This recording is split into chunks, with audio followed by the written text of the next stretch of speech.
নমস্কার বন্ধুরা, মিঠি কিচেনে স্বাগত জানাই সবাইকে। আজ বানাবো ফুলকপি আলু দিয়ে ট্যাংরা মাছের রেসিপি। এখানে কিন্তু ট্যাংরা মাছগুলো ছোট ছোটই নেওয়া হয়েছে। চলো শুরু করা যাক। এখানে দেখতে পাচ্ছ আমরা কিন্তু নিয়ে নিয়েছি ফুলকপিটা ভাপিয়ে নুন হলুদ দিয়ে, আর এখানে নিয়ে নিয়েছি আলু। মাছটাকে নুন হলুদ দিয়ে ভালোভাবে মাখিয়ে নিচ্ছি। নুন হলুদ কিন্তু মাখানো হয়ে গেছে, আর কড়াইয়ে তেল গরমও হয়ে গেছে। এবার একে একে ট্যাংরা মাছগুলোকে ছেড়ে দেবো ভেজে নেওয়ার জন্য। ট্যাংরা মাছগুলো কিন্তু ভালোভাবে ভেজে নিচ্ছি। মাছগুলো ভালোভাবে ভাজা হয়ে গেছে, এবার একটি পাত্রে তুলে নেব। মাছ ভেজে তুলে নিয়েছি। এবার ওই তেলেই লাল লাল করে ফুলকপিগুলো ভেজে নেব।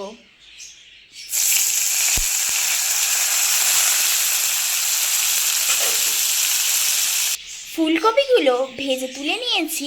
এবার কড়াইতে জিরা ফোড়ন দিয়ে আলুগুলো ভেজে নেব।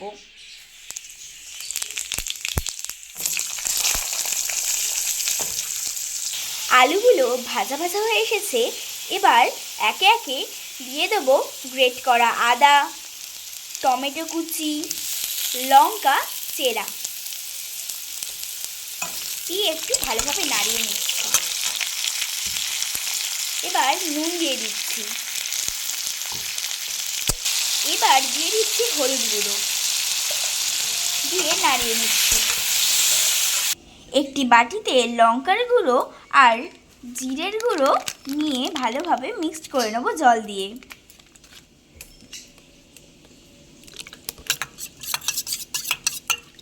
আপনারা আপনাদের পরিমাণ মতো নেবেন। টমেটোটা সেদ্ধ হয়ে এসেছে। এবার বাটিতে আগে থেকে গুলে রাখা জিরে লঙ্কার গুঁড়োটা দিয়ে দেব।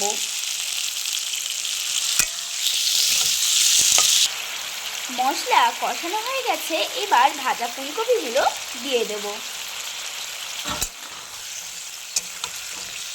এবার একটু ভালোভাবে নাড়িয়ে চাড়িয়ে জলটা দিয়ে দিচ্ছি।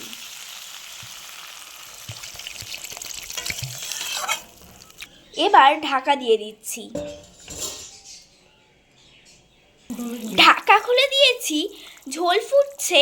ওই ফুটন্ত ঝোলে মাছগুলি দিয়ে দেব।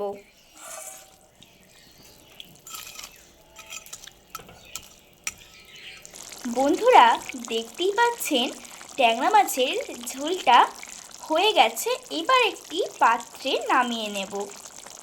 ট্যাংরা মাছের রেসিপিটি নামিয়ে নিয়েছি।